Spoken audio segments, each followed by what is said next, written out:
show for me and you. Mondays to Fridays, ooh, the traffic avenue. Oh, flex. Buckle up and join the best. Let City relieve your stress. So yes, let the music soothe your soul and keep it going just to refresh. Buckle and enjoy the ride from 2 to the half of the 5. Mondays to Fridays happening live. Where we gon' have a ball, you can text your guys. Let me tell you what you really gotta do. You can count on us, we come through. We got everything you need, that's true. Are you ready for the traffic avenue? Let me tell you what you really gotta do. You can count on us, we come through. We got everything you need, that's true. An applause for the traffic avenue. Traffic avenue, the show for me and you. Mondays to Fridays, ooh, the traffic avenue. Traffic avenue, the show for me and you. Mondays to Fridays, ooh, traffic avenue. Oh yeah.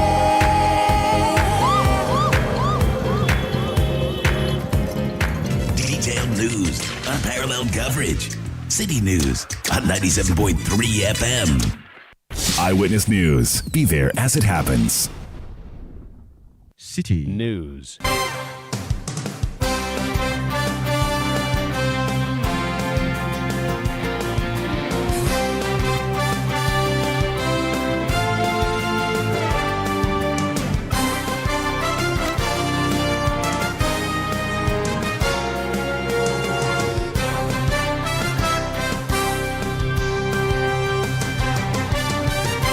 It's 17:30 GMT. This is Eyewitness News on 97.3 Citi FM. I am Umaru Sanda Amadou. Tonight, I'm here with Hawa Idrisu Mustafa. And coming up over the next 90 minutes, pressure mounts on Attorney General Godfred Pugu Dam to resign over a secret meeting he allegedly had with an accused person in an ongoing trial. We'll test the issues for you here on Eyewitness News. And how is the judge going to feel if he rules against the Attorney General? And the Attorney General is not an ordinary lawyer. Attorney General he has a very huge influence in everything that happens. So if the Attorney General, alongside the case which he is prosecuting, finds it necessary to be issuing statements, making allusion to some of these facts, and putting undue pressure on the judges, and prejudicing the cases for the defense people, it's a very bad thing that has happened. Also coming up, in the Upper East region, shocking developments as the Pugu Dam, which is yet to be constructed, had had as much as $12 million spent on it by the government. And later, on Eyewitness News, Ghana Education Service interdicts 3 staff of Sume Secondary School in the Volta region who allegedly stole food meant for students. Stay with 97.3 Citi FM for more on this and many other stories on Eyewitness News. And in business, Forex bureaus urged to desist from advertising rates on social media platforms. That's in 15 minutes from the City Business Desk. Eyewitness News is live across Ghana on a number of affiliate stations and across the globe on citynewsroom.com. Let's start off with the Attorney General Godfred Pugu Dam. He was Deputy AG in the first term of Akufo-Addo's government. He was promoted to be the main AG in this government. Last week in the court, an allegation was made against him, which allegation suggested that he had secret meetings with one of the persons standing trial in that case involving the purchase of ambulances. Also has former Deputy Finance Minister Kezla Tuforsin as one of the accused persons. Now, the third person, Mr. Jakpa, alleged that Godfred Dam had a secret meeting with him intended to help the Attorney General's department prosecute successfully and jail the Honorable Atuforsin. The NDC has said it has audio and video recordings of what transpired. We'll be sharing that audio, we are told, tomorrow. But over the weekend, lots of comments have been made about this particular issue. Tonight, the question is, what should happen to the Attorney General? He issued a statement last week and said that it was not true what was being said. It was the meeting was about plea bargain.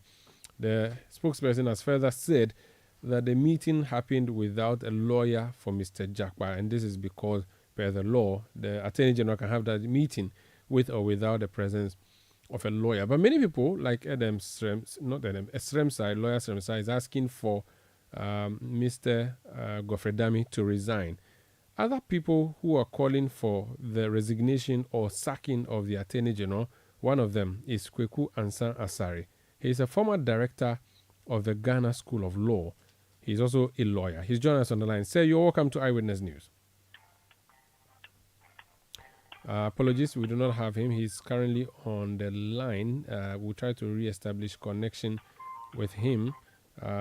We'll be getting that. Let me just try and then bring you a few more perspectives to this particular story. It has to do with the statement that was made in court last week. The statement suggested that the Attorney General, in fact, it was in open court during cross-examination when the Attorney General was directly accused. He was accused by a person who is standing trial, which suggested or who claimed that there was a meeting. Later on, we've been hearing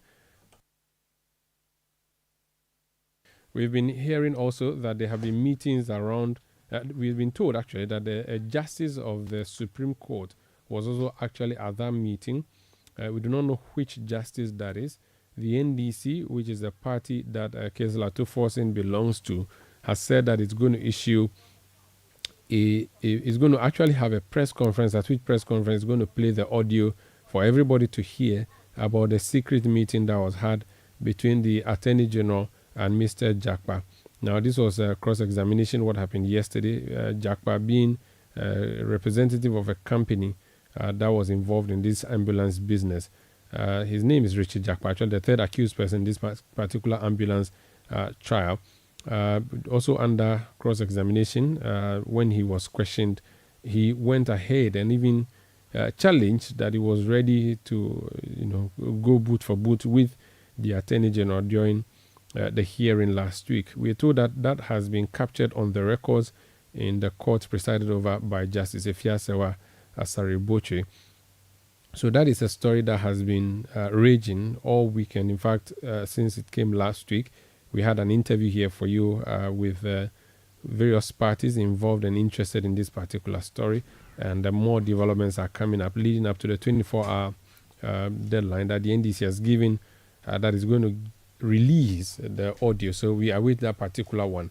Meanwhile, over the weekend, on the big issue hosted by Salon Kojo Adono on Citi TV and Citi FM, private legal practitioner Justice Sremsai spoke and contributed. He's one of the people calling for the resignation of the Attorney General. It has to do with calls that have been made that the statements that have emerged makes the job of the Attorney General or his continuous stay in office untenable. There are other people who are saying that the president should do the sacking and not allow for the Attorney General to resign. Let's listen to Justice Justice Sremsai. Yeah, the interest may be aligned. So the first complaint against the A3 that the CK is here to protect, even is a very unfortunate incident to happen. Now, A3 has come out to say that, contrary to what the Attorney General is saying, it is him, the Attorney General, and this is what you see. Let's be clear here. As far as the records show, the accusation is not to the Ministry of Justice. It is against the person of the Attorney General. So to issue a press statement and try to create an impression that plea bargaining is an admission of guilt. See, let me take this opportunity to educate the public on plea bargaining so that the impression which is created in, I think, paragraph 3 or 4 of the statement, as if when a person, an accused person, applies to be considered for plea bargaining, then it means that it's admitting guilt. No. In fact, the fact that the plea bargaining didn't succeed should tell you that the accused person is not admitting his guilt. Plea bargaining is simply a new law which has come to say that, look, sometimes prosecution has so many things going on. When you enter court, some people will go for plea bargaining not because they are guilty, but because, look, our justice system has a lot of problems, and we know.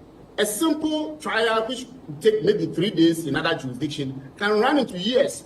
And if I'm supposed to wake up, and we also know that sometimes people are taken through this criminal justice system, not because they have done anything wrong, because someone sitting somewhere wants to show someone where power lies. So there are so many reasons why somebody will enter into plea bargaining. And if the person applies for plea bargaining and the whole Attorney General, this is not even an ordinary prosecutor or anyone, the whole Office of Attorney General on the letterhead of Attorney General, who understands the essence of plea bargaining and knows very well that an application for plea bargaining is not admission of guilt, and indeed is actually without prejudice, yet was able to put on a press statement saying that, in fact, it is indeed the accused person rather who was trying to get to influence him. So that's Justice Ramsai speaking on the big issue this weekend on Citi FM and Citi TV.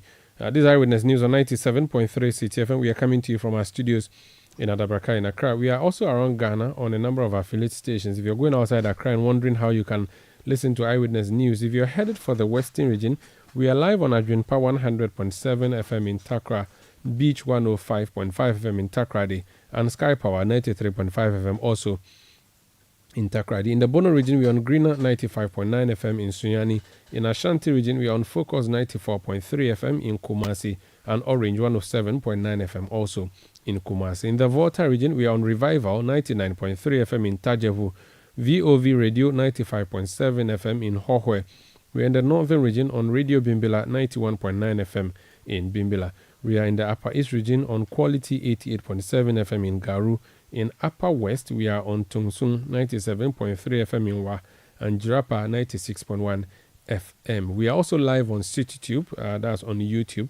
We are on citynewsroom.com. We are also on Facebook. On Twitter, you can send us a message using the hashtag CityNewsroom. My handle is at Umaru Sanda.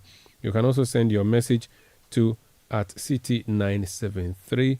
You can alternatively go on WhatsApp and drop a message on our WhatsApp platform 0549 986 996. 0549 986 996. This is Eyewitness News on 97.3 Citi FM. Eyewitness News. Be there as it happens. In a world where only the best survives, you need a fuel that can match your drive.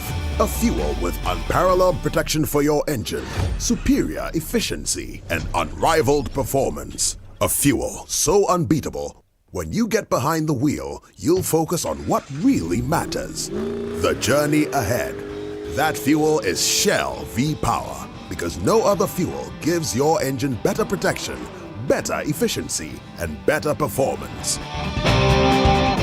Be unbeatable. Drive unbeatable. Shell V-Power. Shell, go well.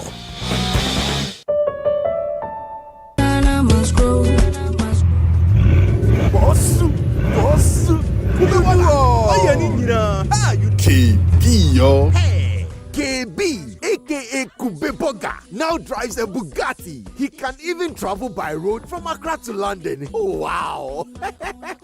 KB's source of wealth is agriculture. Yes, coconut business. After losing his bank job, he started supplying coconuts at events. Now, he owns large coconut plantations and employs many young people. Charlie, we all need to trust the process, cause hope days. There has never been a better time to enter into agribusiness. Take a bold step today with the Ghana Grows program, because every step pays. Ejuma Wokrom, Ghana Grows, Hope Day, an initiative of the MasterCard Foundation in partnership with Springboard Roadshow Foundation and Limehouse. Let your voice be heard on Eyewitness News on Facebook at facebook.com/Citi7.3, Twitter at twitter.com/Citi973, and Instagram at instagram.com/Citi973 with the hashtag Eyewitness News. You're welcome back. This is Eyewitness News on 97.3 Citi FM. We are coming to you from our studios in Adabraka in Accra. We'll revisit that particular story about the Attorney General who has come under fire since the allegation was made against him in open court that he's had clandestine meetings with a person who is standing trial, and the alleged intent of that meeting was to persuade that particular person to help the government or the Attorney General nail the former Deputy Minister of Finance, who is also the minority leader. Talking about the minority, this weekend, a group of minority MPs went to Pugu in the Upper East region, in the Tongo district, to look at, in the Talensi district, to look at the issue of the dam, which has become a subject of controversy. In fact, we recall that the governor of the Bank of Ghana appeared before the House Committee, at which House Committee he announced, or he was quizzed about the amount of money that was expended on the Pugu Dam. The members of parliament were shocked that we had to spend as much as $12 million on a project that was actually non-existent. Edward Bauer is the MP for Bongo. He's one of the MPs who went on the site tour to the Pugu Dam. He's joining us on the line. Sir, you're welcome to Eyewitness News. Thank you for having me. Let me just be sure. So Pugu is between Northeast and Upper East, or is just in Upper East? So Pugu, so if you look at the Pugu Dam, the Pugu River, that's the white water. It is a boundary, the administrative boundary between Upper East and Northeast. So that is the boundary that separates the two. See, now, so you have the river. The river is partly in Talensi district, and it's also in the Walwale district, and particularly where the contract is supposed to take place is known as Kurugu. Kurugu is just a village just by Wulugu. So that's exactly where, which is in the northeast, what do you call it? So the physical dam which they plan to construct would be in the northeast region, not Upper East region. Yeah, so it will be. So it's said part. Right, remember that when they dump it, there is a wall which is going to take about a huge portion of the land. Part of the land will be in Upper East, and part of the land that will be consumed by the river, and the dam will be in Upper Northeast. I see. The president said that it was going to be one of the biggest projects in one of the video clips that are making the rounds. Your team went there over the weekend. What did you find, or what did you see? Well, you're right. This weekend, we felt that, look, we needed to go to check what was the status of work at the dam for two reasons. The first reason was that this is supposed to be a hydro dam because it's supposed to produce between 50 and 60 megawatts of power. That will not only augment our installed generation capacity, but it will also stabilize the quality of power in terms of the voltage. Was going to stabilize particularly the northern part of Ghana. But more importantly, the fact that it was also, if you look at it, was a multi-purpose project.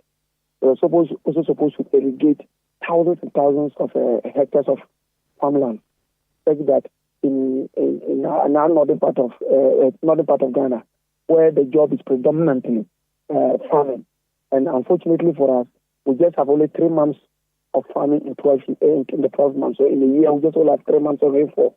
And so usually we don't have between for the rest of the months. That would be, we're talking about 8 months. That is 9 months that they simply do not have anything to do. It explains why you will see a lot of people coming down, particularly from that area, that's the northeast area, coming down to Accra to do Kari and what have you. Because after the farming season, they have nothing to do again, and they have to come. So as part of the project and the rationale that was given, and this is the project that cuts across because part of the feasibility study had been done under the previous government. So when government came with that project, gave us even a total cost of about $993 million.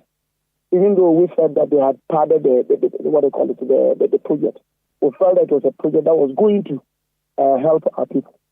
Suddenly, every time you ask, they said they were working on it, until the Auditor General's report that suggested that, look, $12 million had already been given to the contractor. So it's okay. Let's go and see what this $12 million has been used for. No matter when we got there, we were shocked to our bones that not only were they not doing anything there, we had just about a few hundreds of blocks that were there, which the contractor has sold to the individual. There were a few chickens that were also there. That has also been sold to another person, and the contractor has moved from the site. We even understand that he has mobilized demobilized and moved back to his country. And so we realized that this thing had all been done. And so we were very shocked, and that's what we saw. And particularly at the time, and I speak with this with a bit of pain and sadness, that look, at a time when we are trying to give people jobs and making us to halt the drift of our young ladies and our mothers coming from the north to Accra to do Kayaye, we felt that this was a project that was going to give these people some jobs. But instead of Bawumia, who even hails from that place, to be interested in that, we were rather creating safe havens for them in Accra by building hostels and encouraging them to rather come to Accra and live exactly what they are very comfortable at doing, which is basically in the farming. And then because some of these people, this kind of people, they come and they go through dehumanizing experiences. And we felt that if these people were given the capacity to be engaged in very fruitful economic venture, they will not come. The only reason why they come to Accra is because of those things. And so when we went, that's what we saw. We saw nothing apart from a plain place that was there, to a few chickens that had been sold to the indigents, and a few blocks that had also been sold. So the contractor had demobilized and then left the site. But was there at least a camp where contractors are supposed to be operating from? No. So there was no camp. So where the place that was supposed to be their camp was where we went and saw blocks. And I'm telling you, these were about 200 blocks or so. And then about one heap of chickens that were there. And so we then asked, and they said, in fact, the chief of the area said that, oh no, those things have been sold to individuals, so they are now for even individuals from that village in Krogo. And so nothing, absolutely nothing.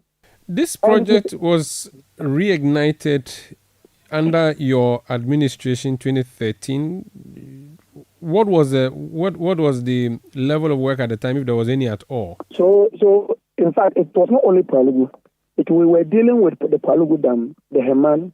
Then we also intended doing the dumping the Ankubra. So there were 3 different mini dams we thought that we could build, because now as a country we have exhausted all our water resources. We've done the Bui now. We've done the Pugu. We've done the Akosombo Isa proper. And so all the other possible areas where we can have hydro dams is just on the basis of just to do mini hydros, and that will give you in the range between 30 megawatts and 60 megawatts. So that was it. So we decided to first we need to do a feasibility study, and you also need to do a social impact assessment. Remember that, for example, if you were to take the Pugu Dam, not only are you constructing the dam and then constructing a hydro design, you are going to displace not less than 4,200 families. And so there was supposed to be, we needed first to do the study. And the study was going to give us the environmental impact assessment and again the social impact assessment. So we're supposed to do all those feasibility and then look to do the proper technical feasibility. So actually that had been done. What this current government came to do was to validate that particular study that had been done. And on the strength of that, do the construction as the first phase. And that was for the hydro dam. Unfortunately, they stopped there. They made all fanfare, said it was like, if you recall, there were many times, anytime they asked, they gave us different reasons. And I, as an individual, asked a parliamentary question on it, as to the status of the Pugu Dam. Unfortunately, anytime they came, they said, the contractor has come outside, he's mobilizing to come and start the project. They were giving us timelines upon timelines in which he was going to start. And so we didn't even know that they had released money. We got to know that $12 million, if we have to look at it at today's exchange rate of 16, that should be giving you roughly around 150 million Ghana cedis. And so when you have a situation of such an amount of money given out and not even a single pin that has been done, you will know that this is serious financial loss to the state. And as a country, we need to do it. And that's why my colleague that I went with, and that is the ranking member for Mines and Energy, Honorable Singapore, in his conversation had indicated that this is an area that we should be investigating and see whether there are possible crimes that have been committed. So the 12 million has been paid to these contractors. As the committees of parliament, are there ways you can have this money returned? Has a BOG governor said anything suggesting that the money was not paid. I mean, the money that was paid will be returned because no work has been done? Or could it be that this money was for what is called feasibility studies, and so that's the end? No, so the feasibility study had been done. Part of it was even sponsored by the World Bank, and part of it was sponsored by the Brazilian government.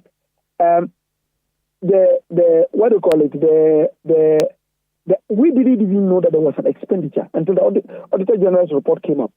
So it was only when the Auditor General's report came out, then we saw that there had been an expenditure to that effect, and it was to the tune of 12 million. And we're asking exactly what they used the 12 million for. These are the answers that we are not getting, and that's part of the reasons why we decided that, look, okay, so we cannot just for a moment just say that we are doubting government. Let's go to the site and see what is happening. And then we realize that nothing has been done. So it behoves on government to, as it were, find a way of ensuring that these monies are retrieved. And whoever is involved in it, because of course, you must first be able to know the performance of the person, the contractor, vis-a-vis the amount of money you have given out. And there are contractual agreements and there are obligations within the contract that they would have given to the contractor. And if $12 million, you can't find anything there. And even the small that we saw, and that was the blocks that were about 200 of them that were there, that even those ones have been sold to the indigents of the place. It tells you that, look, there's crime to be investigated. And whoever is involved in this must be made to face the rigors of the law. Very well. Thank you so much for speaking to us. Thank you for having me. That's Honorable Edward Bauer. He's NDC MP for Bongo. They went to the Pugu site this weekend to observe things for themselves. 12 million spent already on that project. Nothing to show for it. I've just gone to the Volta River Authority's website, VRA. There's some information about the Pugu Dam there.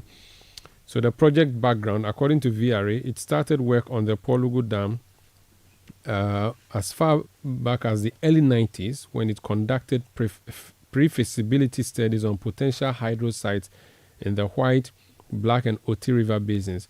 The current project activity started in 2013 when VRA, with financial support from the Agence France de Développement of France and technical support from the World Bank, initiated visibility study as well as an environmental and social impact assessment for the construction of multipurpose dam and irrigation scheme.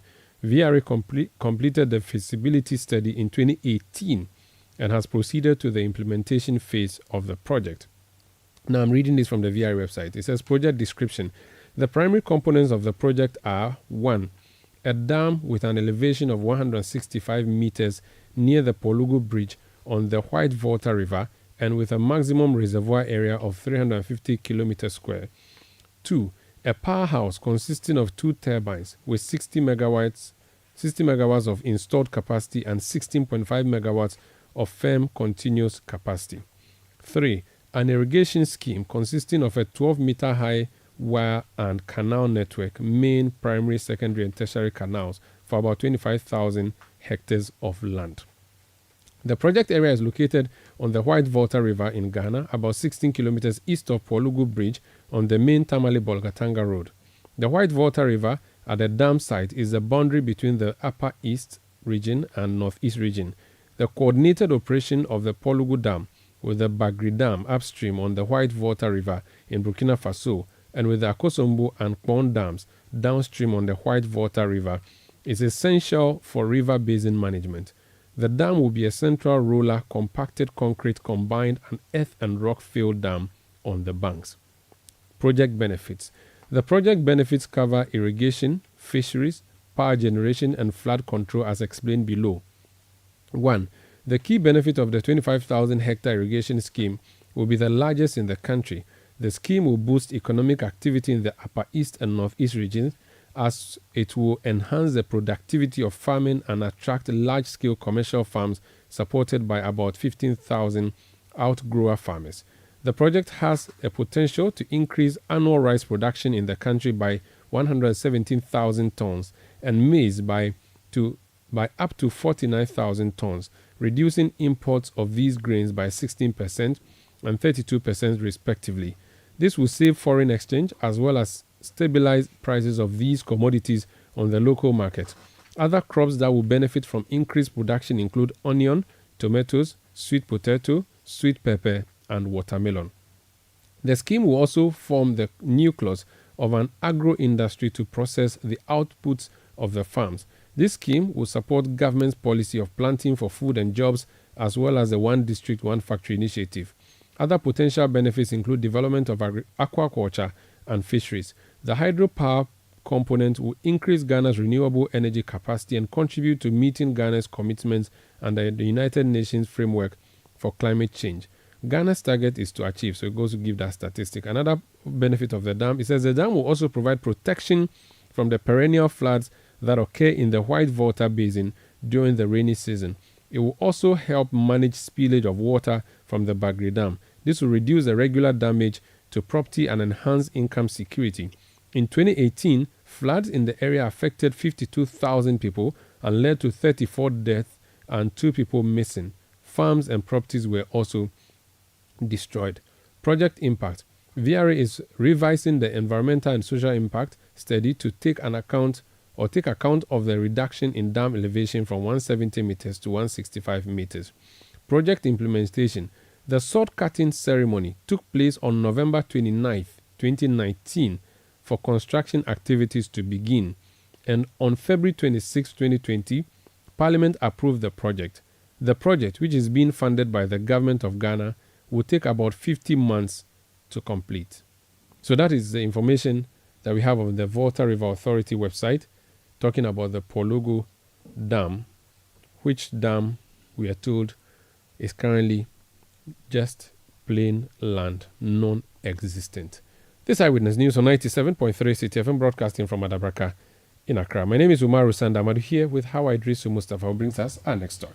The flag bearer of the National Democratic Congress, John Dramani Mahama, has criticized the government's flood prevention and management efforts in light of the recent downpours in Accra and other parts of the country.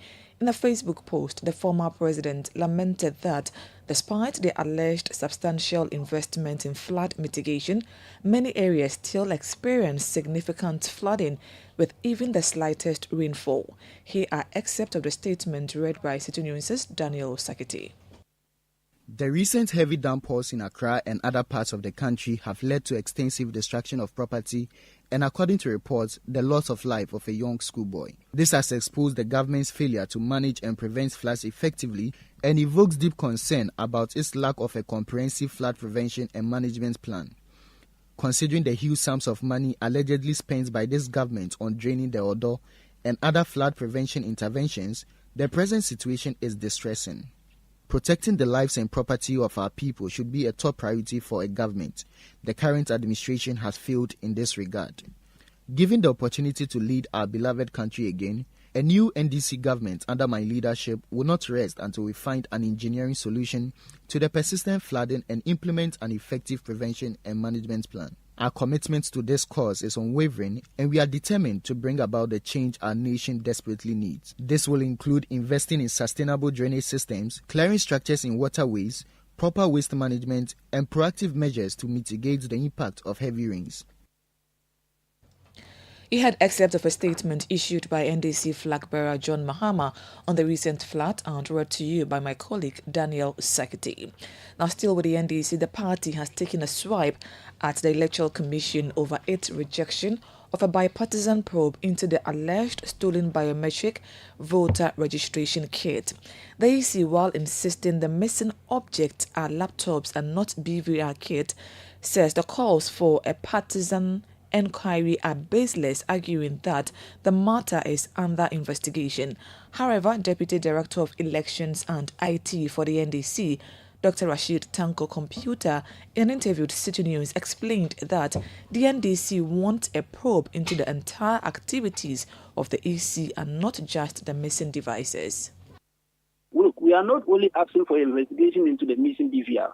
We are also asking investigation into the whole electoral setup of the Electoral Commission. That is the equipment, the number of DVRs they have, the DVDs they have, and then their ICT setup. Because we don't understand what is going on at the Electoral Commission currently in terms of their output. You've just seen the kind of fake figures and wrong figures being chained out from the Electoral Commission, and people names being missing from the register. As we speak now, almost 26,000 people names were not in the register of 2023. at the time they were doing the district assembly election. And they accepted it and asked their district directors to organize the discrepancies they have seen in their regions and bring them for them to install the names back. So it isn't only even the BVI we are asking for by partisan investigation into. There are a lot of issues going on in the Electoral Commission. We are asking that the investigation should be expanded to the register, to look at the register, to look at the ICT setup, to look at the BVDs too. Don't forget, some BVDs have been missing. According to the Electoral Commission, 5 of them cannot be found, and 28 cannot be accounted for. So they shouldn't be hiding. They shouldn't go and set their own questions and be answering it. We haven't set that questions for them. Dr. Rashid Tanko Computer is Deputy Director of Elections and IT for the NDC.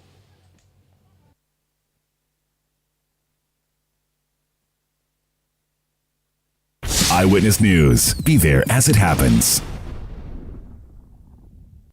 There are some classy celebrations that call for whipping out your favorite China sets. Same goes for your luxury vehicle. Just any engine oil won't do. Premium understands premium best. The new Shell Helix Ultra 0W20 SP with carbon neutral properties is the one for your premium car. It's a fully synthetic motor oil designed using the Shell Pure Plus technology. Prevents dirt buildup with exceptional cleaning power, leaving your pistons cleaner than a whistle, up to 50% more than the industry standard, and gives you stronger, long-lasting engine performance. So, if you want your classic car to run smoothly like a Ferrari for years to come, use the Shell Helix Ultra 0W20 SP with carbon neutral properties. Shell Helix Ultra 0W20 SP, designed for ultimate engine performance.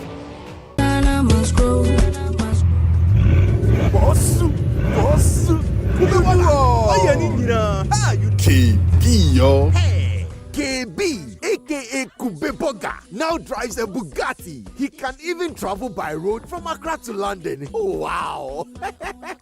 KB's source of wealth is agriculture. Yes, coconut business. After losing his bank job, he started supplying coconuts at events. Now, he owns large coconut plantations and employs many young people.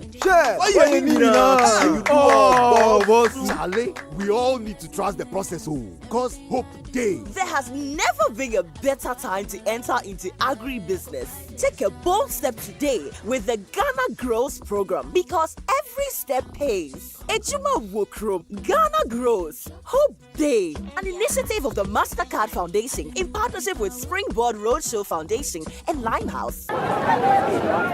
Choboy! Yeah. We have a new leader in town. Obiarenti. Amanfo. Madam was Sibebre. When him say my baby, maybe more charcoal for whiter teeth. More charcoal. Not only that, maybe lemon. More lemon. Zinc for fresher breath. More zinc. And fluoride for stronger teeth.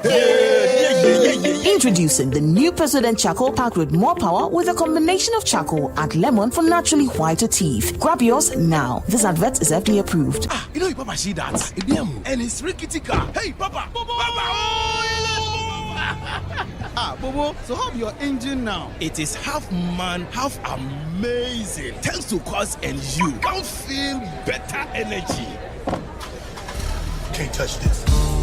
Tell you guys, so Sancho's engine just died like that? Yes, so somebody managed to convince him that there is a better engine oil than Quartz, and he switched.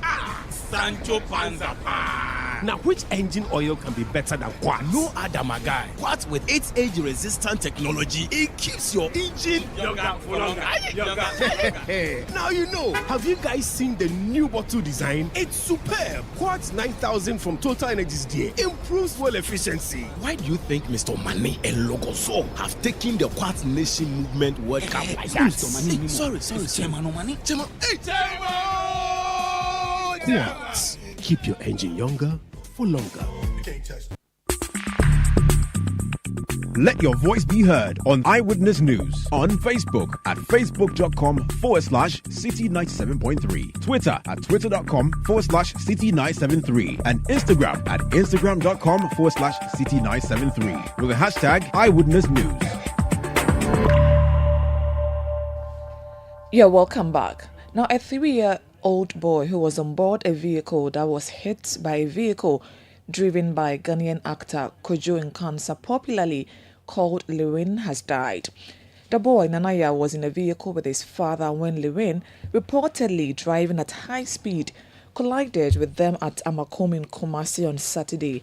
He succumbed to his injuries after being transferred to the Komfanochi Teaching Hospital, while his father, Jacob Kofi Ampoma, remains in critical condition with a leg fracture.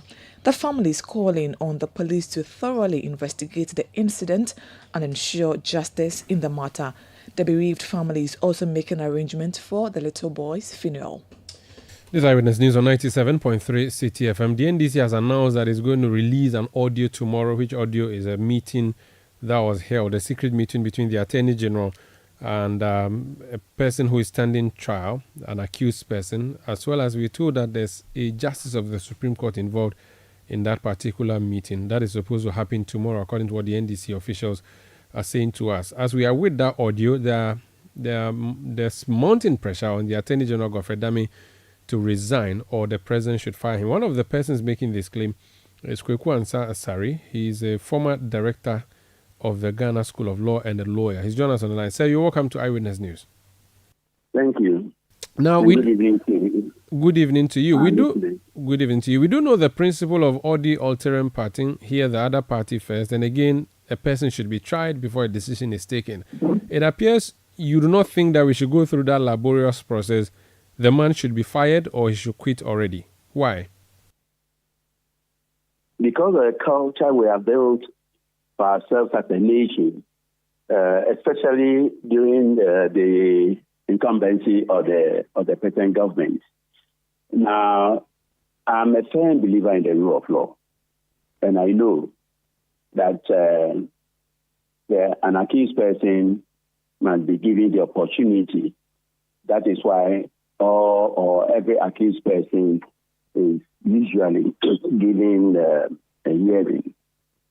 But in this country, the culture is that the executive will always find a way, of exonerating persons suspected of having misconducted themselves. Now, the culture we are rather, believed in as a nation is that the innocent must rather be punished. The innocent must rather be punished. And, the suspect must rather be exonerated. So, for one, my take in the matter is that given the surrounding circumstances of this matter, there's every moral justification for the Attorney General to quit his job, to save his hard-earned reputation. I respect him. He was one of our brightest students, and from day one, I have followed with keen interest his performance as an Attorney General. And when he was appointed, I recall inviting him and counseling him to make sure that he does not soil his hands. If you ask him, you bear witness. Now, as an Attorney General who is in charge of the processes and the criminal justice system, he knows or ought to know that a plea bargaining can only take place under his auspices in his chamber, not at the ministry, at the chambers of the Attorney General or the chambers of the trial judge. Now, from the narrative in today's daily guide, and I'm taking from the daily guide because he used to be the legal advisor to the daily guide newspaper, and therefore I'm following with keen interest the stories as they are told by daily guide, because there's an attempt to embellish it, and that is why I believe that the nothing good can come out of any inquiry, whether we label it parliamentary or judicial or executive inquiry. But let him face the law in a law court. That is why he, as the Attorney General, with statutory responsibility, with constitutional responsibility, to superintend the rule of law, must be the first to go and face it. Let him tell his story in an ordinary court before an impartial justice and exonerate himself. Don't let him do it through the lens of a political or politically motivated commission of inquiry, which will come to nothing. But is this... Secondly, go ahead. I don't believe in the executive ever doing the right thing under this government. This government itself has been suffocated by scandal. And this is only a tip of the iceberg. And the executive knows it. We want to give them another chance to just throw dust into our eyes by asking the special prosecutor to prosecute his own friends. Mind you, the two of them were mates at the law school and have been very, very, very good friends. And the special prosecutor owes his job to Dami. And therefore, I can predict already that we'll have an empty judgment book come the D-Day. That if this thing is conducted in court, even if he's able to get acquitted, we'll be satisfied that the right thing has been done. But if we fall on the executive or expect the executive to do the reasonable thing, it will not be done. And that is why morally I'm demanding the Attorney General to search his own conscience and resign. I don't care whether Ato Fortin or Richard Japa were represented by counsel. Under our constitution, an accused person must always have counsel of his own choice. But given the surrounding circumstances, it was not a plea bargaining, that they were involved in. It was a complete commercial deal. If you give me this, I'll do that for you. That is, the history of, such plea bargainings in this country. Mind you, the Woyome case, the same thing happened. What did we see? In the Woyome case, the trial judge, the chief state attorney, and the chief state attorney lost his job. Why do we want to shield the Attorney General who ought to know better? The Attorney General should know better. The Attorney General should have known that walking into the judge's residence to meet Ato Fortin or Richard Japa unaccompanied by other persons was as dangerous as it has turned out to be. He should have known better. Not having known better, he has laid in bed. Let him lie in it. So I'll continue to demand his resignation. He must resign. The president cannot sack him. The president doesn't have the guts to do that. So he himself should advise himself and live, honorably, do the honorable thing. And I can assure Ghanaians that this matter, if it is not handled very well, is going to be a despising thing for the entire nation. We will lose, our image as a rule of law country. The Attorney General, will lose his respect. If he attends conferences and workshops and seminars, he will not be himself. He will always be, a shadow of himself. So just out of curiosity, the way you are mistrusting the government, I'm thinking you are mistrusting it because it's an MPP government. Are you, by any chance, an NDC aligned person? I'm one of the founders of the MPP, but of the MPP or NDC? Sorry, sir. Founding members of NDC, the elephant, or NPP? Oh, sorry, the MPP, the elephant. Elephant, proper elephant. So you're an MPP person? No, that I was Darote's right-hand man. I see. And you were also director under the Kufuor administration. You were director of the law school as well by back. the Kufuor administration, so that was no problem. I actually was going to go to the sacking under the Kufuor administration. You waited until you were you waited until you just a second. You waited until you were interdicted as director of the law school at the time. You didn't jump the boat like you're asking Godfrey Dami to do now. You didn't jump the ship. You waited till you were pushed. Maybe he should also wait till he get pushed. No, I left. The statement I'm looking at, issued by Aikwe Otu at the time, who was Attorney General, interdicted you and set up a committee to investigate you. Yes. And until today, they didn't finish. They couldn't finish with this thing. It was a hard job. But let's put that one aside. I'll come to that later on. The involvement of sitting judges. In my case, for instance, Aikwe Otu appointed a sitting judge, Justice Akamba. And after halfway through it, he was elevated to the Supreme Court. Let's not go there because I have a lot to say about that. But for now, maybe one day in my memos, I'll talk about it. For now, let's talk serious business. So what you are saying is not hatred. What you are saying is not hatred against the NPP, which you are. No, not at all. Kufuor is still my friend. No, I go there, quite often. No bitterness at all.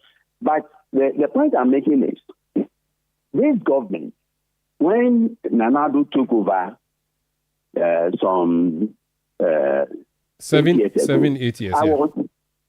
I was interviewed, and I said that I can predict that the government will be suffocated by the administration will be suffocated by scandal, and I've been right. And what was the source of your fear? Was it the man in charge of the government or some appointees of the government? My apprehension, which I think has to be legitimate, is that the man in charge of the government has too many friends, and I thought that it was going to be a government of friends, and it turned out to be a government of friends. Now, in this country, our culture is that when you are in business with your friends, members of your family, and nothing gets done rightly, So from time to time, I remember, whispering into the ears of big shots, who have easy access to the ears of His Excellency, to advise him on some of these things. That if you look at the people who have been appointed ministers, quite a number of them have, cobwebs in their drawers. You see, and therefore it is like one of the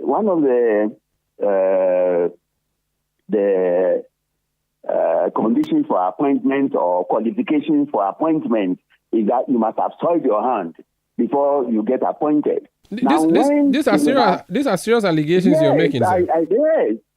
At my age now, 72 years, I don't have, to lie to the public or be economical with the truth. So you are thinking that the president would. You think, Director, say some of the wrongs that are going on, we see, but because we haven't gotten the guts to speak our minds. Therefore, ministers get away, largely with impunity. How long did it take the president to sack the Minister of Finance? How long did it take him? I remember when I demanded the resignation of the finance minister, some friends called me and said, I want to NPP there now. So look at the state of the economy today because of one man. Sir, how many of the ministers ought not to have been reshuffled or sacked? They are there.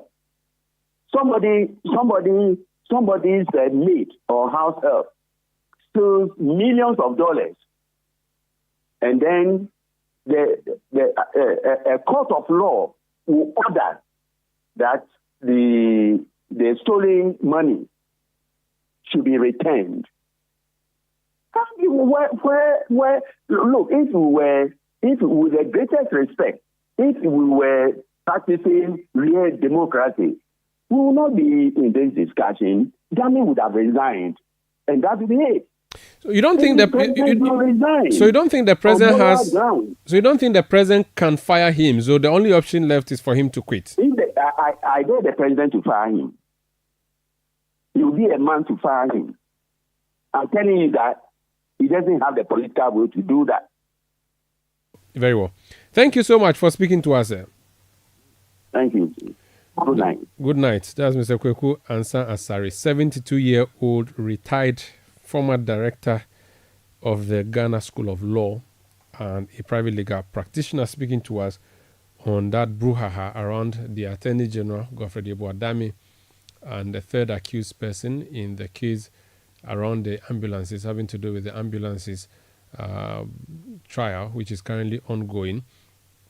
And the meeting that was supposedly had, which meeting is actually a subject of controversy now. Well, the AG's department has said that the meeting, if it took place, did not take place with the intention that the third accused person, Richie Jakpa, has been claiming. This is Eyewitness News on 97.3 Citi FM. Let's talk about education now, shall we? Actually, yes, here. So the Ghana Education Service has issued a statement. It has to do with an interdiction of 3 officers of Some Senior High School in the Volta region. The statement says management of Ghana Education Service has interdicted Richard Ametohe, who is a Beza, Yom Jikumu, who is a matron, and Alex Obuadi, who is a storekeeper, all of Some Senior High School, with immediate effect pending further investigations into an alleged stealing of free SHS food items. The 3 officers are to hand over to the headmaster of the school. The investigative committee has been given 2 weeks to submit its report to management. Cassandra Chum Ampofo is head of public relations unit, and she's the one who signed that particular statement. This Eyewitness News on 97.3 Citi FM. We have more when we come back, business news. And then on Point Blank, my guest tonight is Alhaji A.R. Gomda. He speaks for the Hajj board. Hajj is here. We'll talk about the processes leading to the annual pilgrimage. Please stay. Eyewitness News. Be there as it happens. Let your voice be heard on Eyewitness News on Facebook at facebook.com/Citi97.3, Twitter at twitter.com/Citi973, and Instagram at instagram.com/Citi973 with the hashtag Eyewitness News. Get the details. Every significant financial transaction, every market movement, and all the policies that affect your business. Citi Business News. Be informed. Time now for Citi Business News on Eyewitness News, brought to you by GCB Bank PLC. GCB Personal Loan, make that big move and dream a reality. My name is Hawa Idrisu Mustafa. Details of our stories now.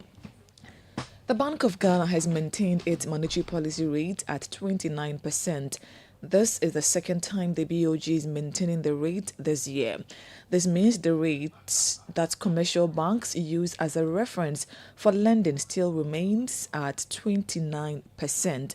Addressing the press at its 118th monetary policy announcement today, the governor of the central bank, Dr. Ernest Addison, cited the need to sustain the tight monetary policy stance and step up liquidity management operations, among others.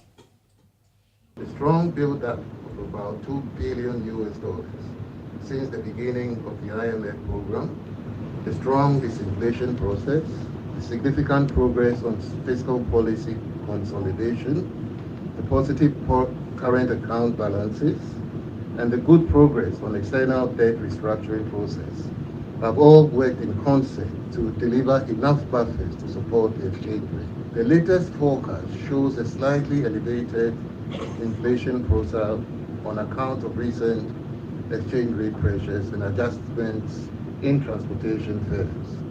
However, the projections show that inflation will remain within the monetary policy consultation clause of 13 to 17% at the end of the year. These forecasts are contingent on sustaining the tight monetary policy stance, including aggressive liquidity management operations. Given these considerations, the committee decided to maintain the monetary policy rate at 29%. That was the governor of the Bank of Ghana, Dr. Ernest Addison. Meanwhile, the bank is cautioning all foreign exchange bureaus advertising rates outside their premises and on social media platforms to immediately desist from the practice. This forms part of the central bank's effort to stem the continuous volatility of the local currency and sanitize the foreign exchange market. Away from that, Ghana's tourism sector has experienced a notable surge in international arrivals over the past 5 years, reaching a total of 1.15 million in 2023 compared to 1.13 million in 2019, according to the 2023 tourism report by the Ghana Tourism Authority. The increase is attributed to the impact of the COVID-19 pandemic, which occurred in 2020. Detailed insight can be found in the following news desk report filed by Daniel Oduro-Mensah and read by Fauzu Masaudu. Quarterly statistics reveal that the first quarter of 2019 saw over 256,000 arrivals, marking a 17% decrease from 2020, which recorded just over 213,000. A further decline was observed in 2021, totaling almost 100,000, representing a 53% drop from 2020. However, figures for 2022 surged to over 170,000 and skyrocketed to 248,000 in 2023, representing increases of 73% and 45% respectively. In the second quarter, international arrivals in 2019 totaled over 261,000. There was a significant drop in 2020 to 4,600, representing a 98% decline compared to 2019. In 2021, international arrivals rebounded to over 131,000, depicting a 28% rise from 2019. Years 2022 and 2023 witnessed increases of 64% and 22%, recording over 216,000 and 264,000 respectively. For the third quarter, 2019 saw over 305,000 visits compared to more than 32,000 in 2020, marking an 89% decrease. There was a remarkable 453% rise in international arrivals in 2021 from the previous year, with actual figures totaling over 180,000. This record improved further in 2022, reaching approximately 260,000 to 306,000 in 2023, representing differences of 43% and 19% respectively. In the fourth quarter, there were almost 307,000 arrivals in 2019, which dropped by 66% to 105,000 in 2020. This figure rose significantly to 212,000 visits in 2021 and climbed higher in 2022 and 2023, recording almost 270,000 and 329,000 respectively. The corresponding percentage changes were 102%, to 27% and 22% for the years 2020, 2022 and 2023. That was a news desk report filed by Daniel Oduro-Mensah and read by Fauzu Masaudu. Now, Ghana's public debt has seen a significant increase of 47.4 billion cedis within the first 2 months of 2024, pushing the country's total debt stock to 658.6 billion cedis. This is captured in the Bank of Ghana's May 2024 summary of economic and financial data. Here is more.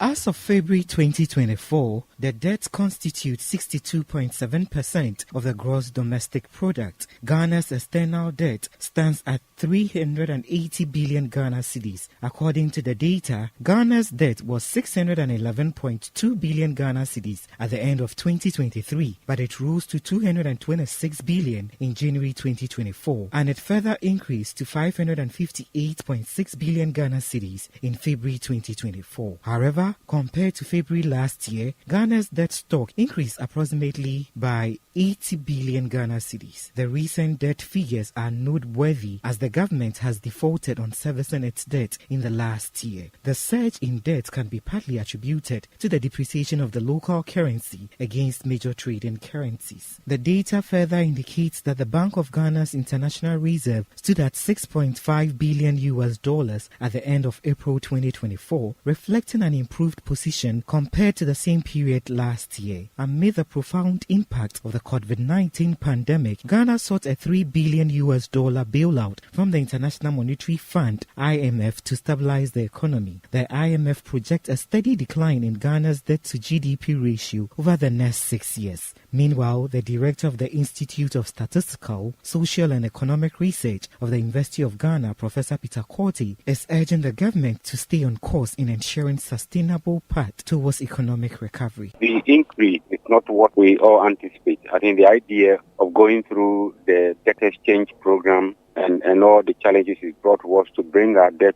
levels down to sustainable levels. So any increase would have to be very minimal while we work towards achieving the medium-term goal of 55% debt to GDP ratio. The current exchange rate movement has not helped matters because the nominal figure has increased. But then if that is going up and we're able to grow the economy, if GDP increases, the GDP ratio or debt to GDP is a ratio. Therefore, if both the denominator and numerator changes in the right direction, then we'll be likely to reach our 55% target in the medium term. That was the director of the Institute of Statistical, Social and Economic Research, Professor Peter Korte, ending that report filed by my colleague Emmanuel Opon. And that's it for City Business News on Eyewitness News. The business news on Eyewitness News is brought to you by GCB Bank PLC. GCB Personal Loan, make that big move and dream a reality. My name is Hawa Idrisu Mustafa. Up next is Point Blank. Let your voice be heard on Eyewitness News on Facebook at facebook.com/City97.3, Twitter at twitter.com/City973, and Instagram at instagram.com/City973 with the hashtag Eyewitness News.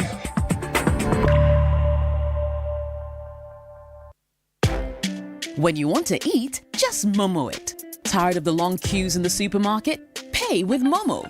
When you really want that beautiful new blouse, just Momo it. When you want to get a trim and get fresh to impress you know who, just Momo it. When you need to pay your utility bills and domestic staff, Shani Momo. When you want to send love to the family back home, send some Momo. Join the millions of MTN Momo users all over Ghana and live life the brighter way. So just Momo it. MTN. You know, Papa, see that? And it's rickety car. Hey, Papa! Papa! Bobo, so how your engine now? It is half man, half amazing. Thanks to cause and you can feel better energy. Can't touch this. Actually, guys, so Sancho's engine just died like that? Yes, so somebody managed to convince him that there is a better engine oil than Quartz, and he switched. Sancho Panza. Now, which engine oil can be better than Quartz? No other, my guy. Quartz with its age-resistant technology, it keeps your engine younger for longer. Now you know. Have you guys seen the new bottle design? It's superb. Quartz 9000 from Total Energies there improves fuel efficiency. Why do you think Mr. Mane and Logoso have taken the Quartz Nation movement World Cup like that? Sorry. Quartz. Keep your engine younger for longer. Are you feeling tired after a hard day's work? Have you lost your appetite even for your favorite dish? Viral Blood Tonic is a nutritionally balanced, pleasant-tasting tonic fortified with iron and vitamins to boost your appetite and energy levels for high performance. Viral Blood Tonic, easy to take and good for the whole family. Viral from Danex Iting Starwin PLC. If symptoms persist after 48 hours, consult a physician. This advert is FDA approved. Are you a contractor, builder, or a proud homeowner with an eye for quality and security? Well, look no further than Yale. Yale is the trusted name in security for over 180 years. When it comes to securing your home or business, trust Yale. We make security simple, and we're right here in the heart of Accra, Ghana. Visit our stunning showroom on 11th Lane Street, Inosu, Accra, and discover a world of premium Yale products, including door hardware, handles, and door locks that will elevate the security and style of your space. Whether you're building from scratch or renovating, Yale has the perfect solution for you. Our products are known for their durability, innovation, and most importantly, your peace of mind. Visit us today and experience the Yale difference. Your security, our priority. Yale, locking in your peace of mind. Let your voice be heard on Eyewitness News on Facebook at facebook.com/City97.3, Twitter at twitter.com/City973, and Instagram at instagram.com/City973 with the hashtag Eyewitness News. Eyewitness News. Be there as it happens.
Not forget my sojourn in Nigeria, where I think I really learned the skills. Mm-hmm. For 10 years I was in Nigeria, Mm-hmm.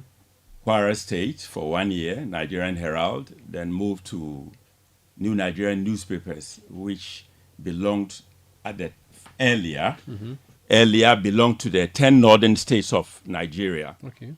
Later, the federal government took over.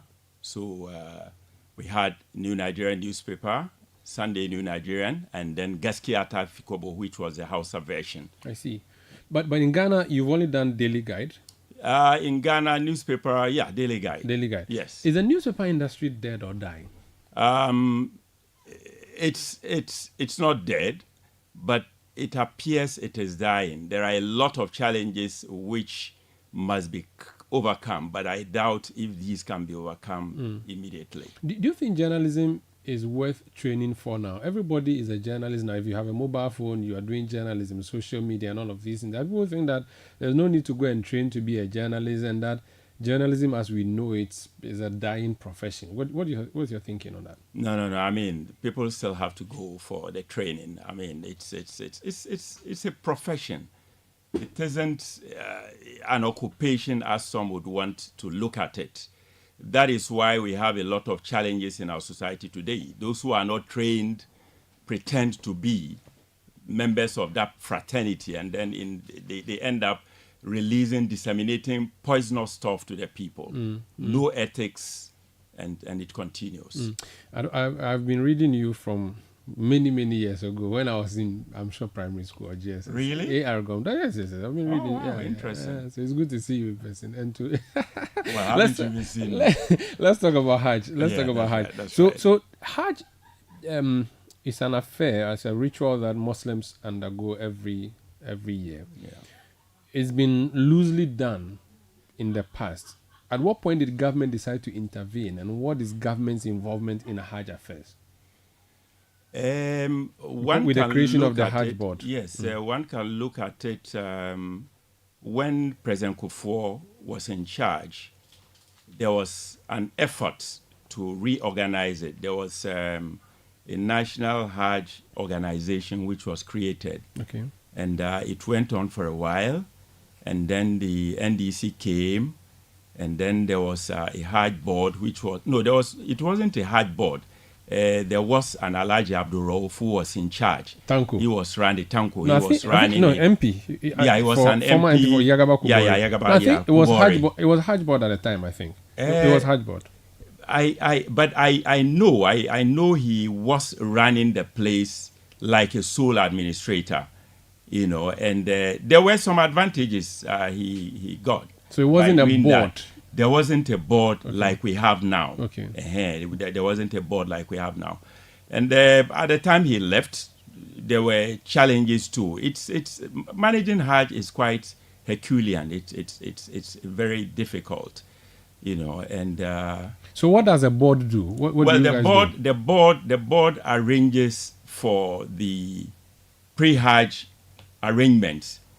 They send representatives to Saudi Arabia to meet with reps of the ministry. In fact, the minister himself of Hajj and Umrah. Okay, in Saudi. Because look, Hajj is a serious business. A congregation of between 3 and 4 million human beings at one place. Wow. It has to be managed. That is why there is a whole ministry in charge. Now, when this delegation goes, like other countries which participate in this annual exercise, they discuss, among other things, in fact, the most critical for me is the decision on the quota. Now, how many people can a country send? How many people can a country send? And this is why this issue of people attempting to use non-Hajj visa is giving problems to the Saudi authorities, to the extent that now the frequency of issuing correspondence warning people not to abuse their visas, and that this year is going to be unlike other years. They are going to enforce the rules.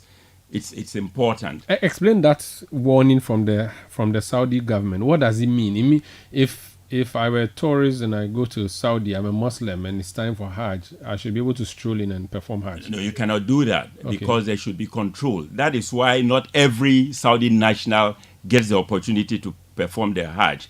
Otherwise, one would have said that every year, every national of Saudi Arabia can just walk in there to perform their rituals. No, when you do that, there is the possibility of stampede. Okay. So they want to have a tab on the numbers.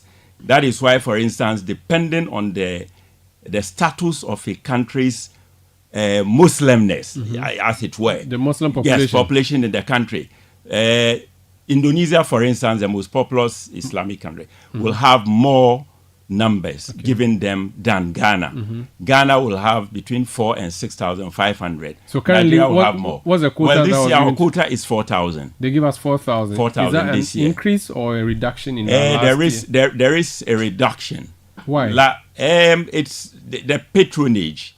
We have had this challenge of people trying to cut corners, going on their own by lying to the Saudi authorities that they're going for Umrah, and then when they get to Saudi Arabia, they hide around, wait for the main body of real Hajj pilgrims to arrive, then they join the camp and thereby performing the Hajj, well, illegally as it were. Okay. And they give us a lot of problems by so doing, because look, we arrange for logistics, logistic management. We have to make room for, let's say, 4,000 beds. Now, 4,000 beds over there in Saudi Arabia. There are various stations of the Hajj, the Arafah, Mina, the tent city. Now, those are normal places where you sleep for a certain number of days. Then you come to the hotel proper, that is in Mecca. That place, we are camped in hotels, modern hotels and facilities. So you have to arrange all these We have things. to arrange. In fact, when the team goes there, the delegation goes there, attends the conference, and then the quota is decided upon.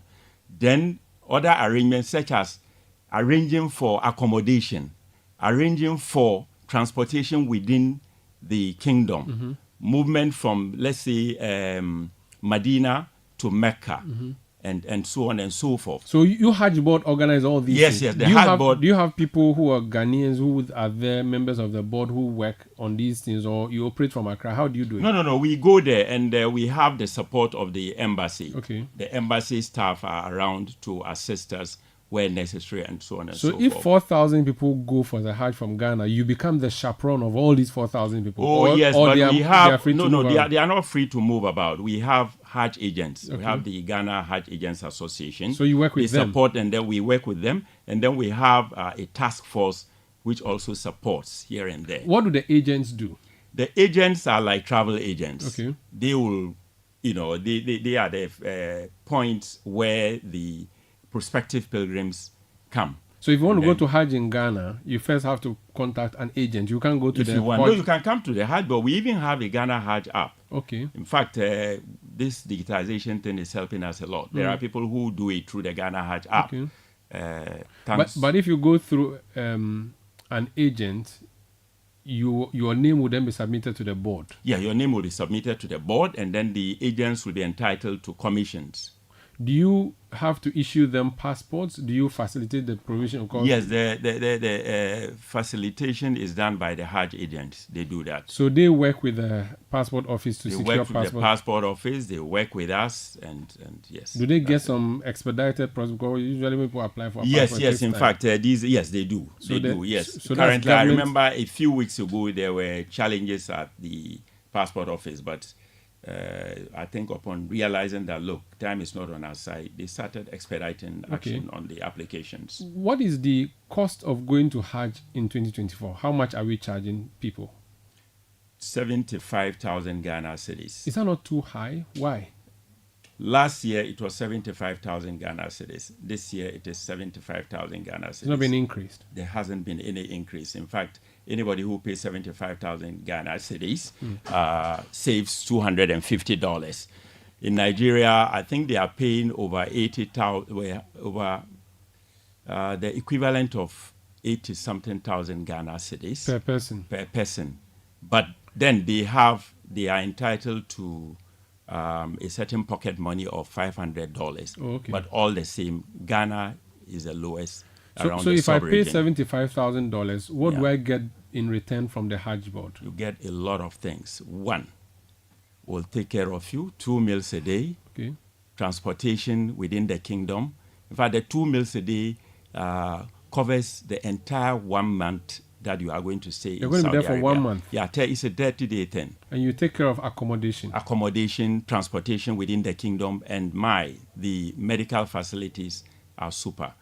Do you give pocket money too? Or No, you we don't give pocket You money. give- We don't okay. give pocket money. But there are some bags that you give them. We give tray bags. What's We that give purpose? tray What's the bags. purpose The of bags are supposed to control, if you don't give bags, you will end up having excess luggage on the aircraft. Okay. And being an aircraft, there is a need to control the weight. So you also take care of the flights. The flight you arrange ticket, that. it's within the 75. In fact, it's one of the things that the delegation which goes for the conference and deals with.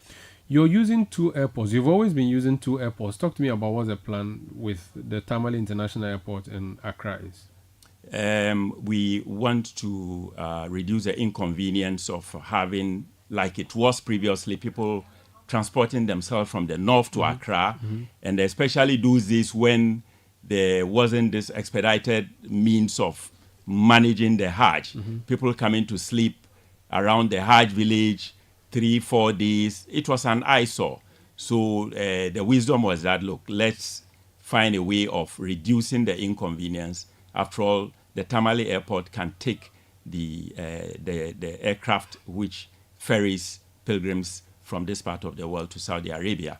So like we have currently this year, we fly, I think 4 flights from Tamale. 4 flights from starting from Tamale, starting from tomorrow. So the first flight is leaving tomorrow. Tomorrow. Which airlines are we using? We are using a private airline. Okay. Yes. So we charter Saudi the flight? Yeah, we charter the aircraft. Oh, yeah, okay. from Why don't Saudi you use Arabia. commercial? Let them pay and board. It will be too much, and even with this, people are complaining like you have now that isn't it too much? So, okay. So you charter flights for moving from Tamale. How many from Accra? Accra, 5 flights. 5 flights. Do you have Kumasi? Yeah. No, not yet. So if you're in Kumasi, you have to either go to Tamale or come to Accra. Most of them will. I think it's better to come to Accra. So they come to Accra. The bulk of them come to Accra. I see. Yeah. And you're going to take care of them with all of that. About the agents, briefly, do you not have people who are swindling people in the name of sending people to Hajj? How do you deal with that? That is why we have 42 accredited agents spread across the country. So if you want to go to Hajj, you have to go through. How do I know who is an accredited agent? Well, we have them. I mean, people within the Islamic communities know them. Okay. But there are other people, let's put it, quote unquote, the elites. Mm-hmm. Some of them just come directly to the Hajj board and then pay. Okay. Yeah. What is government's direct involvement in this? Are there any, does government spend any money on Hajj, or people pay for their trip on their own? Well, people pay for their trips, but for the past decade or so, both governments, the NDC and MPP, have had reason to support certain people under what we call the protocol arrangement to go for the Hajj. So some people are sent. About how many people out of the 4,000? About how many people go on protocol list? It varies. It varies between. I don't have the figure immediately. But is that not a problem? What kind of problem? Why should government be involved in sending people to Hajj? That would be the question. Well, maybe let me put it differently. Maybe the political parties. Okay, so the parties will be involved in doing that. The parties are involved, not government. Yeah. Okay. Moving forward, what would be your advice to Al-Hajj, or the people who are leaving now? What would be your advice to them when they go? What are some of the things they should look out for? Well, what they should look out for, they should learn to be with us. They should take instructions from us. There have been instances where people don't take instructions from us. You tell them what to do, and they want to do what they want to do. Mm-hmm. That is, especially being a religious exercise, there is a need for them to be very religious, so that they get the spiritual dividends which made them go there. That is why we have established the Dawah Committee made up of Islamic clergymen, many of who even studied in Saudi Arabia, and who guide them, especially at the various stations of the pilgrimage, the recitals, the glorification of the Creator, what to do and what not to do, and the like. Okay. What about the Hajj village? What's your arrangement so that the place doesn't become, choked? What do you do? How do you arrange movement of people so that you don't have so many people who are waiting for flight for days? No, it doesn't. Under our tenure, that has ceased. Okay. You come, your agents will announce you when you are leaving. Okay. We also do that. You don't come there when your flight is not due. Okay. You only come there when your flight is due. We make the announcements. Those, for instance, in Tamale, we know passengers who are going, and they are accompanying agents. Mm-hmm. So we have already made that announcement already. So the agents will get in touch with their passengers. Mm-hmm. You are leaving tomorrow. Already, so they have show up at the airport. Okay. They have already been given their bags. Mm-hmm. They will load their things and then come. How important is Hajj? You are an Al-Hajj. How important is Hajj to... You've already mentioned it. It's one of the pillars. It's one of the pillars of... I mean, a Muslim is required, if he can, to perform the Hajj once in his lifetime or her lifetime. If you have the capacity. If you have the capacity. What if you are you have financial means, but you don't have the strength, physical strength? How does a Hajj board deal with these matters? If you have an old person who is weak, who wants to go to Hajj, how do you deal with them? Well, if he's old, mm-hmm. and he thinks he can perform the Hajj, nobody stops him. Okay. Because we have, and he has money, mm-hmm. because the circumambulation of the Kaaba, going around the Kaaba, the Tawaf, mm-hmm. it's energetic. I mean, you have to go around a number of times. It's energy sapping. Mm-hmm. So there are wheelchairs and there are people who push people who cannot do it on their own for money. Okay, so if you can afford, then you can get it. Yeah, that's it. People are going to be coming back on at the end of the Hajj. The issue of flight cancellation, flight delays. Are you sure you've sorted out all? No. We don't experience that. You don't we don't that. experience that. Look, we have people with the experience. The executive secretary has done this in over years, and he's very good at managing these things. So we shouldn't expect to see challenges with flights. No way. Not in Tamale, not in Accra. Not in Tamale, not what in about Accra. people being left behind? That you can't go this year. You have to go. No. We won't have that problem, and I can assure you. You're not going to have that. No way. Okay. So assurances are that everything is settled. Everything is set, and in fact, the executive secretary has been in Tamale for the past 3 or 4 days, making sure that nothing is left to chance. Is it too late for me to register and go on the Hajj and make payments? Unless I check what the situation is at the Hajj village. But it seems everything is sorted. Everything is sorted. So people who are going on Hajj should just prepare for the they should just prepare. I mean, the visa issuance has started already. In fact, this time around it's done electronically. Okay. Yeah. Let's leave it here. Thank you so much for joining us on Point Blank. Thank you very much indeed. I wish you could join us. I know you didn't give me protocol, so when you give me protocol, I'll come.